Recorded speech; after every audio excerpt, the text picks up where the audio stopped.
Selamat malam keluarga Allah. Selamat malam juga bagi keluarga Allah yang mungkin saat ini masih dalam perjalanan atau masih di tempat pekerjaan. Kita bersama-sama beribadah dalam program ini, program kebaktian keluarga di hari Rabu. Kebaktian keluarga malam ini turut dilayani oleh kawan-kawan saya. Ada Meta, ada Kakak, ada Gilbert, ada Rinto, dan ada kru juga yang pasti di belakang layar. Dan saya, Pendeta Santi, yang akan mewartakan firman Tuhan pada malam hari ini.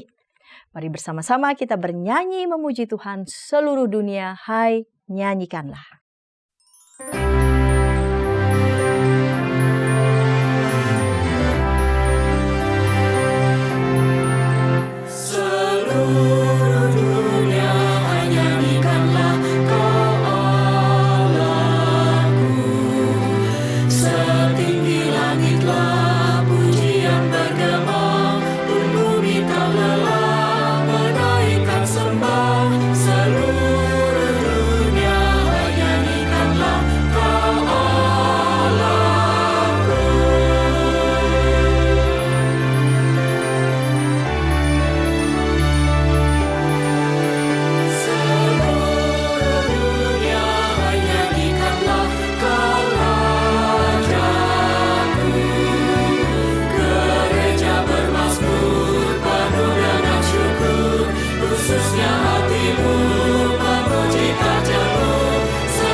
Kita berdoa.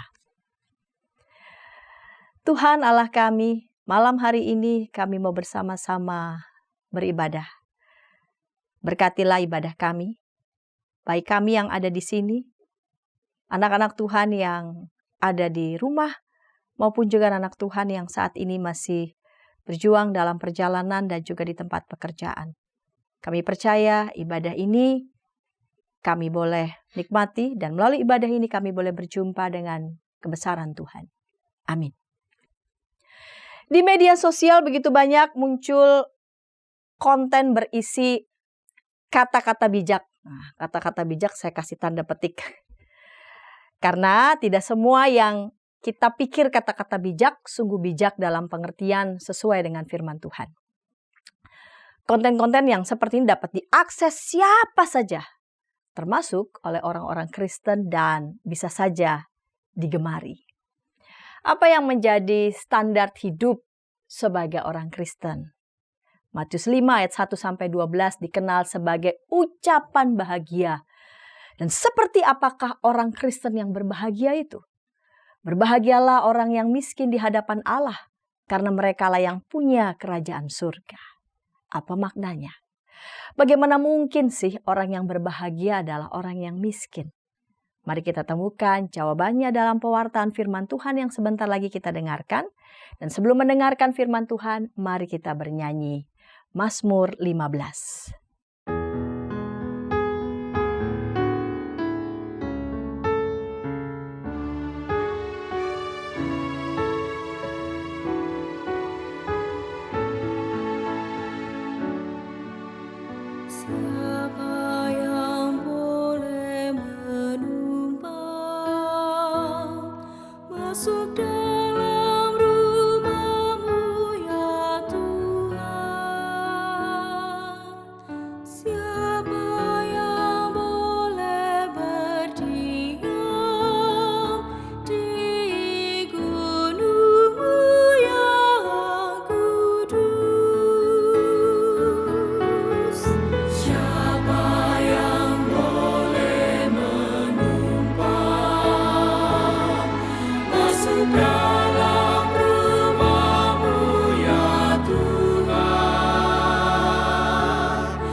Kita berdoa. Bapa Surgawi, kami hendak menenangkan hati kami, mengheningkan pikiran kami yang riuh ketika kami mau mendengarkan firman Tuhan. Bantulah kami melalui kuasa Roh-Mu yang kudus. Bimbinglah kami ya Bapa, sehingga kami boleh sungguh mendengarkan suara Tuhan bersabda bagi kami semua. Di dalam Yesus Kristus firman yang hidup kami berdoa. Amin. Matius pasal 5 ayat 1 sampai 12 saya akan membacanya.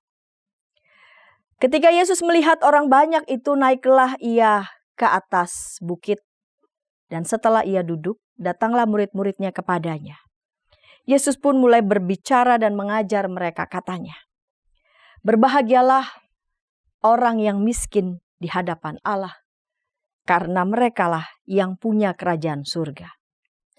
Berbahagialah orang yang berduka cita, karena mereka akan dihibur. Berbahagialah orang yang lemah lembut, karena mereka akan memiliki bumi. Berbahagialah orang yang lapar dan haus akan kebenaran, karena mereka akan dipuaskan. Berbahagialah orang yang berbelas kasihan, karena mereka akan beroleh belas kasihan. Berbahagialah orang yang suci hatinya, karena mereka akan melihat Allah. Berbahagialah orang yang membawa damai, karena mereka akan disebut anak-anak Allah. Berbahagialah orang yang dianiaya karena kebenaran, karena merekalah yang punya kerajaan surga. Berbahagialah kamu jika karena aku orang mencela dan menganiaya kamu, serta menunjukkan segala fitnah kepadamu. Bersukacitalah dan bergembiralah, karena upahmu besar di surga, sebab demikian juga telah dianiaya nabi-nabi yang sebelum kamu." Apa itu kebahagiaan? Apa yuk? Apa itu kebahagiaan? Ada yang mau menjawab? Tidak sedih. Tidak sedih. Apa itu kebahagiaan? Tidak sedih. Meneteskan air mata bisa ya? Saking bahagianya meneteskan air mata. Kalau lagi foto-foto, foto pertama wajah serius semua, formal. Kedua bebas, ketiga pura-pura bahagia gitu.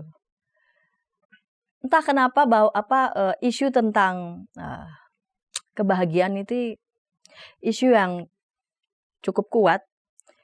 Apa mungkin makin banyak orang merasa kurang atau tidak berbahagia. Dan jangan-jangan sumber kebahagiaannya didapatkan dari sumber yang justru tidak membuat bahagia. Algoritma kita ikut-ikutan ini menentukan apa yang muncul ya di beranda kita, ikut menentukan kuota kebahagiaan kita di hari ini. Ya, jadi kalau kita ada kuota internet ya itu ikut menentukan kuota kebahagiaan kita hari ini tuh kayak apa. Dan begitu menggiurkan sehingga kita menginginkan apa-apa yang disajikan oleh algoritma. Kita berpikir bahwa jika kita bisa memenuhi itu, maka kita dapat bahagia. Namun kita juga sering dibuat terkejut. Ternyata kita bisa menemukan apa yang kita pikir kita inginkan, bahkan kita bisa capai, tapi ternyata kok tidak bahagia juga. Dan mari renungkan hal apa atau peristiwa apa yang membuat saya dan keluarga Allah semua bahagia. Dan mengapa pengalaman itu menghasilkan kebahagiaan. Jadi mari sambil direnungkan ya. Apa, peristiwa apa yang membuat kita bahagia? Hal apa yang membuat kita bahagia? Dan mengapa hal itu menghasilkan kebahagiaan? Entah di gereja dan kehidupan orang Kristen pada umumnya kita ya dibuat bingung misalkan kalau ada yang tanya kebahagiaan tuh apa gitu. Kalau saya jadi anggota gereja, kira-kira saya bisa bahagia nggak jadi anggota gereja? Kalau saya nanti ambil bagian dalam pelayanan, bahagia nggak? Ya, Saudara Gilbert nanti kalau jadi pendeta, bahagia nggak kira-kira? Misal. Ikut Tuhan Yesus tetap akan membuatku bahagia apa enggak? Yesus mengajarkan salah satunya dari mulai pasal 5 sampai pasal 7 yang kita baca, pasal 5 ayat 1 sampai 12. Ucapan bahagia. Sabda bahagia. Ini bukan resep kayak resep ini ya. Kalau dibaca terus, ini resepnya nih. Kayak di YouTube gitu. Ini bukan resep semacam itu yang mau disampaikan. Yang berbahagia bukanlah orang-orang yang senang dalam arti yang digunakan dalam budaya konsumerisme, salah satu contohnya untuk menggambarkan kesenangan. Nah, saya punya perbedaan nih. Kalau ngomong bahagia, saya bedakan dengan gembira, saya bedakan dengan senang. Ini ngomong bahagia ya, bukan sekedar gembira gitu. Kata Yunani yang digunakan, kata bahagia adalah makarios, yang memiliki cakupan keistimewaan. Orang-orang yang dibilang beruntung, orang-orang yang dibilang bahagia.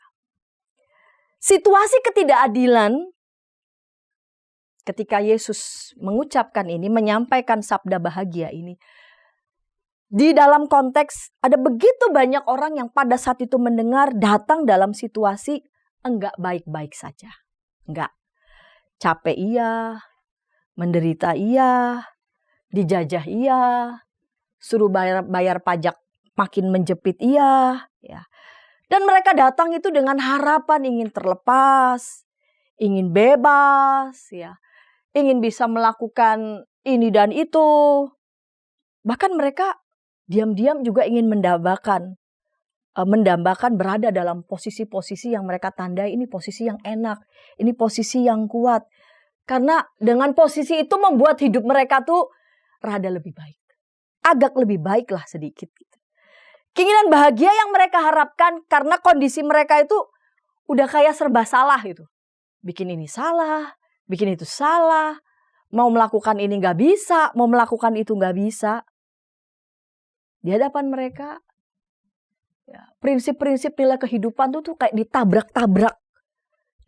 Ada yang menghalalkan berbagai cara apapun juga, sikut menyikut, injak menginjak untuk mendapatkan sesuatu yang mereka mau. Kristus tidak menghendaki cara hidup yang demikian. Nah itu. Jadi ketika mereka datang dengan segala macam harapan, Yesus bersabda menghendaki cara hidup yang tidak seperti itu. Yang sikut-sikutan, hajar-menghajar, injak-menginjak, menghalalkan berbagai cara, pura-pura bahagia gitu. Ia menghendaki umat berbahagia dengan cara yang otentik, dengan cara yang berbeda dari yang ditawarkan oleh algoritma kita setiap hari. Apakah Kristus lantas menginginkan hidup mereka? Ya udah, hidup mereka tetap dalam keadaan susah.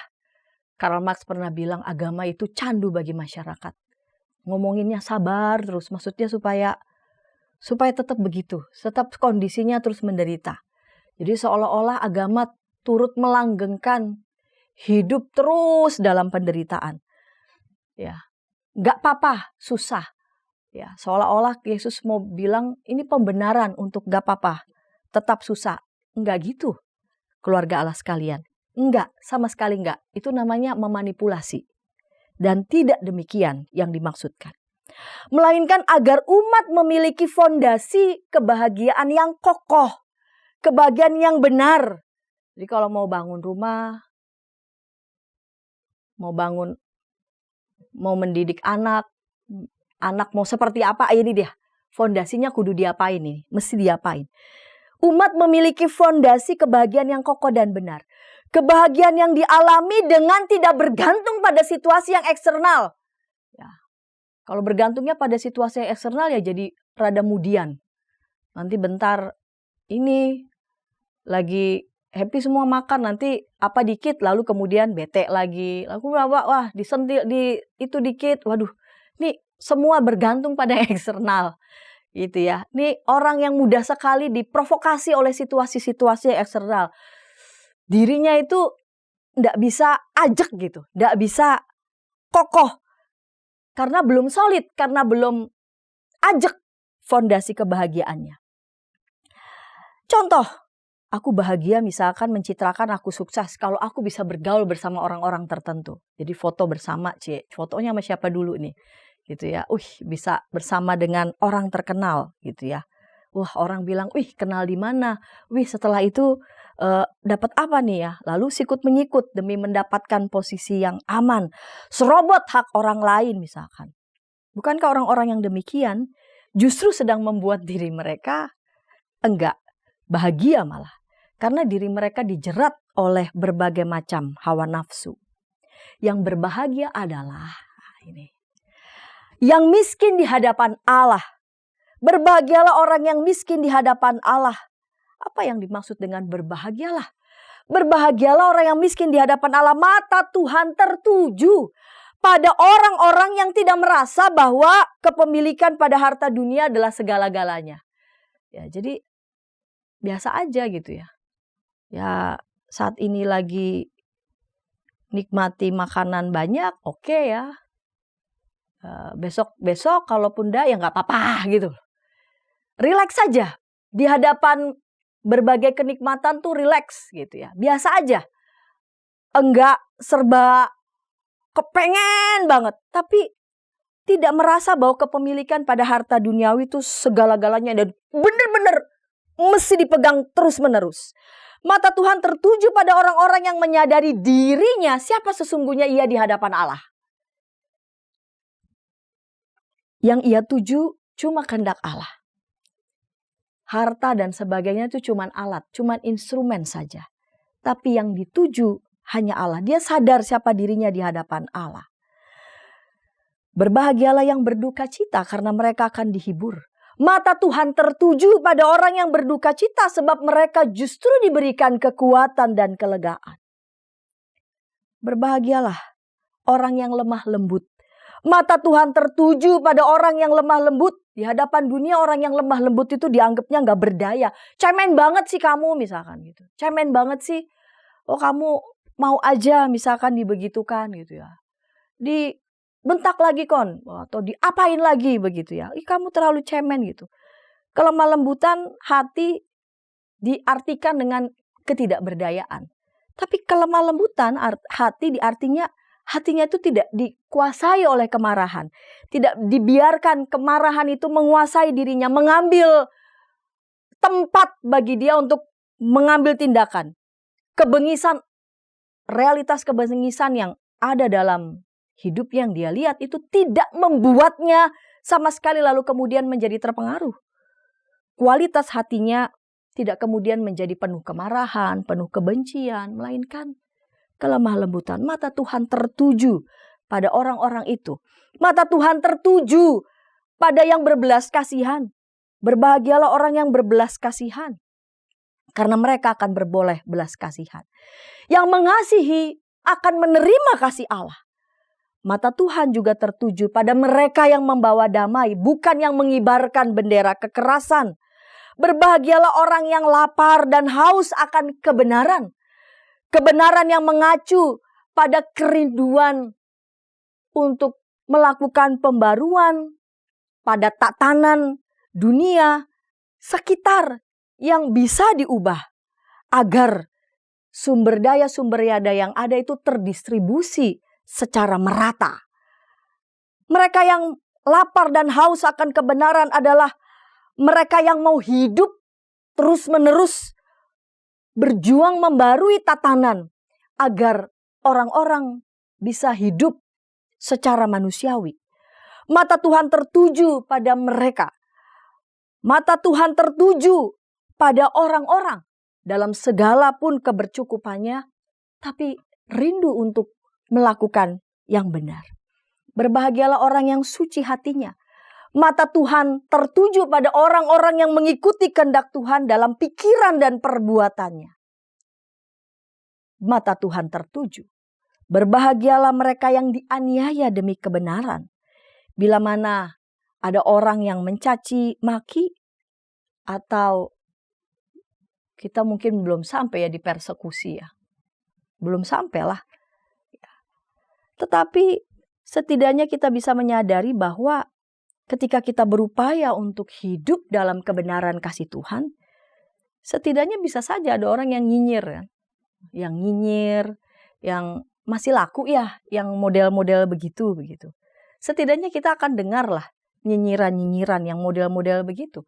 Tapi pun ketika kita merasakan dan mengalami itu, Tuhan bilang, berbahagialah jika karena aku orang mencela dan menganiaya kamu serta menunjukkan segala fitnah kepadamu. Mata Tuhan tertuju kepada orang-orang yang demikian. Kita harus bertekun jika kita ingin mata Tuhan tertuju pada kita dan kita mengalami berkat-Nya.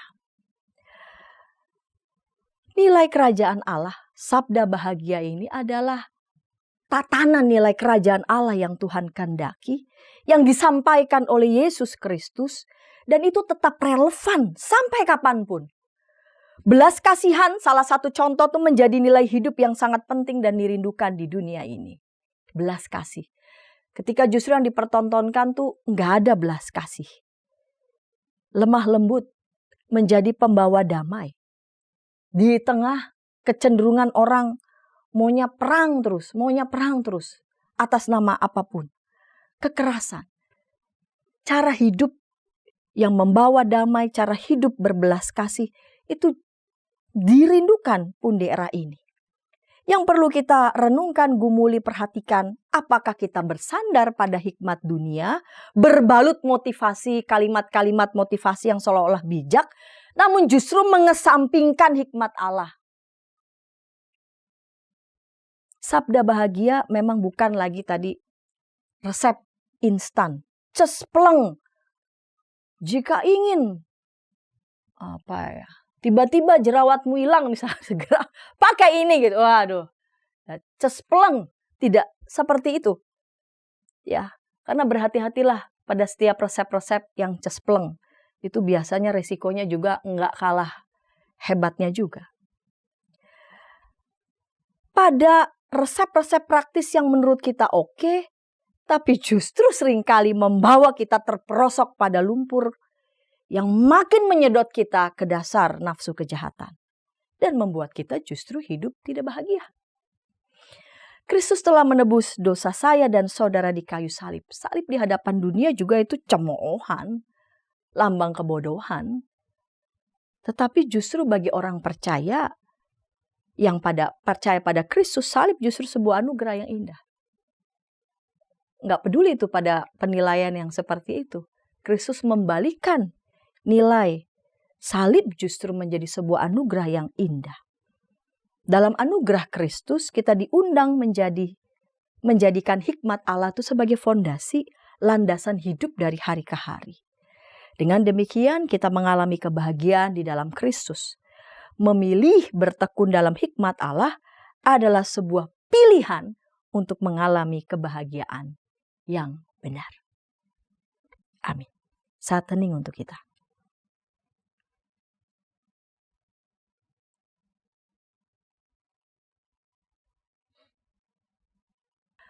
Bila ada di antara anggota keluarga Allah yang ingin didoakan, sila menghubungi kami di nomor 0812 8188 9191. Tim doa kami akan mendoakan saudara. Mari kita berdoa.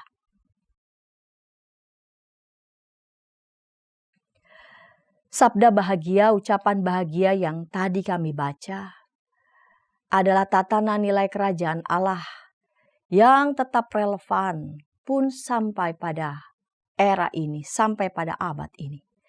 Yang menyodorkan dengan tips-tips kebahagiaan yang justru membuat orang bisa saja tidak mengalami kebahagiaan.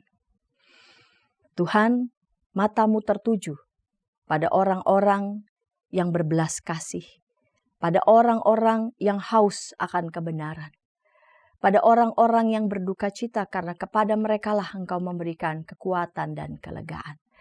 Pada orang-orang yang berjuang untuk membarui tatanan agar sumber daya dapat terdistribusi secara merata dan manusia diperlakukan secara bermartabat. Tuhan, matamu tertuju dan memberkati orang-orang yang tekun memperjuangkan nilai-nilai kerajaan Allah. Betapapun bisa saja mendapatkan sambutan yang kurang bahkan tidak baik. Namun itu tidak membuat mata kami bergeser darinya. Karena ada begitu banyak orang juga yang merindukan untuk boleh terwujud sungguh tatanan nilai kerajaan Allah ada bersama dengan kami saat ini. Bapa di surga, kami berdoa untuk orang-orang yang terus memperjuangkan kehidupan yang berkenan bagi Tuhan. Bersamalah Engkau dengan mereka, bersamalah Engkau dengan kami. Terima kasih Bapa, inilah doa kami, dalam Kristus kami berdoa. Amin. Keluarga Allah yang terkasih, standar hidup yang ditawarkan dunia sering tidak sejalan dengan kehendak Tuhan. Standar hidup yang diberikan Allah mendatangkan kebahagiaan sejati dalam kehidupan. Mari kita berkomitmen hidup dalam standar hidup yang diberikan Allah bagi kita. Bersukacita senantiasa.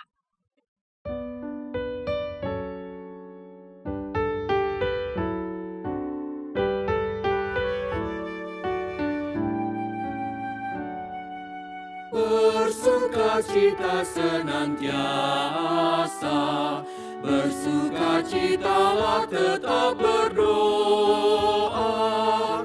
Ucaplah syukur dalam segala hal padanya. Karena itu diinginkan Allah dalam Kristus Yesus bagi kamu. Karena itu diinginkan Allah dalam Kristus Yesus bagi kamu.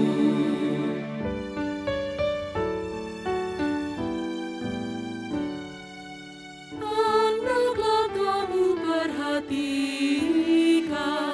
jangan membalas jahat dengan jahat. Berbuat baik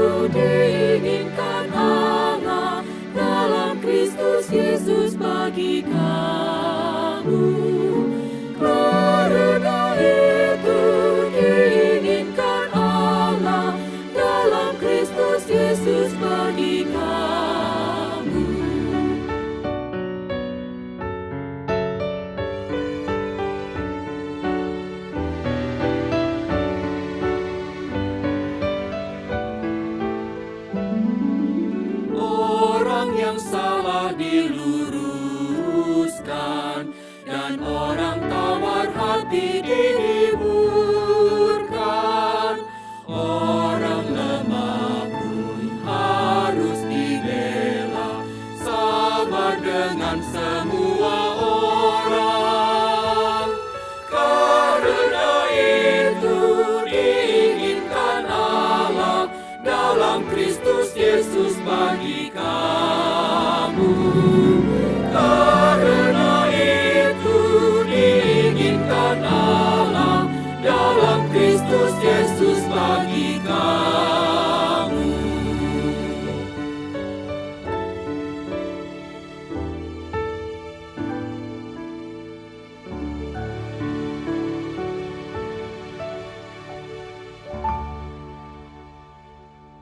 Kita berdiri, kita menerima berkat-Nya.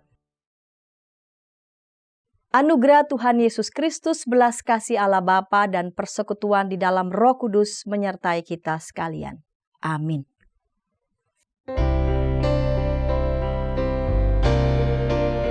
Terima kasih ya Allah Bapa, terima kasih ya Yesus Kristus Tuhan, terima kasih ya Roh Kudus, Allah Trinitas Maha Kudus. Amin.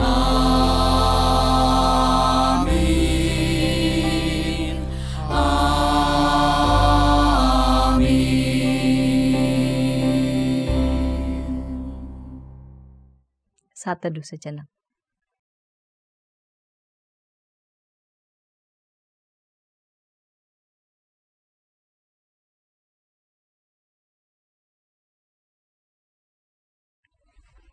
Terima kasih ya Tuhan. Terima kasih.